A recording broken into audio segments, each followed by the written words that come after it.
Well, hello, fellow Kansas Democrats. Gina Repass here, proud chair of the Kansas Democratic Party. And before I say anything else, let me thank our veterans and our active duty members of our military. Thank you for your service. Thank you for our freedom. Well, welcome to our weekly Chair Chat. For those of you who may be joining us for the first time, let me tell you what this is. This replaces a written weekly newsletter, and I took this from FDR's Fireside Chat so I could come directly to Kansas Democrats and talk about what's going on. Now, these are pre-recorded, so if there's something you want me to talk about or celebrate or mention, please email us at info@kansasdems.org. That's info@kansasdems.org. Now, if there's something more pressing, please give our office a call. We have a lovely person answering the phones, and we do try to return every call by the end of the business day, but sometimes up to 24 hours. Well, let's get right into it. I try to start with good news or not so good national news, build up to good, better news, and then best news, because we all need to end on some hope. Well, this week we're going to start a little different, because I did say if you email us or reach out, I will address things here at Chair Chat. So this week we've had a couple of things come up. One of those is recurring questions about the KPDC, that's the Kansas Public Disclosures Commission, and their reading of the statute around county parties and other things like our caucuses interacting with our federal candidates. We're so blessed to have primaries in almost all of our federal elections, and our county parties, which do such an amazing job, are trying to make sure they're following statute.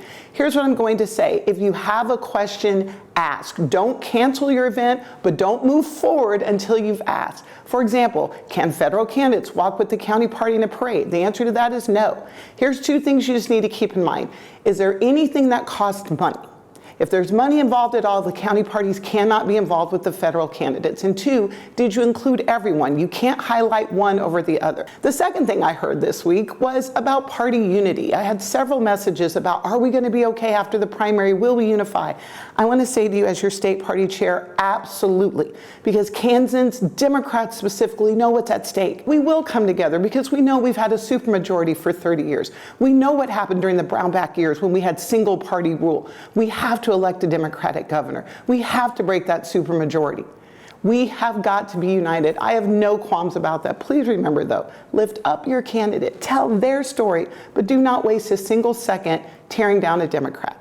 Okay, I hope I've answered a couple of your viewer questions. Let's move on to some not so good national news. I woke up this morning, I'm on my Sunday, schedule for the summer, and I don't ever get to watch Meet the Press because I'm normally at church, but this day I got to see it, and I ran downstairs and recorded it because the moderator said, coming up next is Roger Marshall, U.S. Senator from Kansas. So I recorded it. Here's what I'm going to say. Go to YouTube, Google Roger Marshall Meet the Press. You must watch this man. Kansans, put everything you have behind getting Roger Marshall out of our U.S. Senate seat. I started laughing because it was so ridiculous, and I watched again and I wasn't laughing anymore. It was kind of that, oh my God, this is so bad. Then it was like, oh, this is so bad. Then it was, this is so bad. Go tell the story, watch it for yourselves, and then go talk to people. Republicans, Democrats, Libertarians, unaffiliated, we deserve better than Roger Marshall. So please go watch it, tell your neighbors, have these conversations, it's imperative. All right, last thing for today.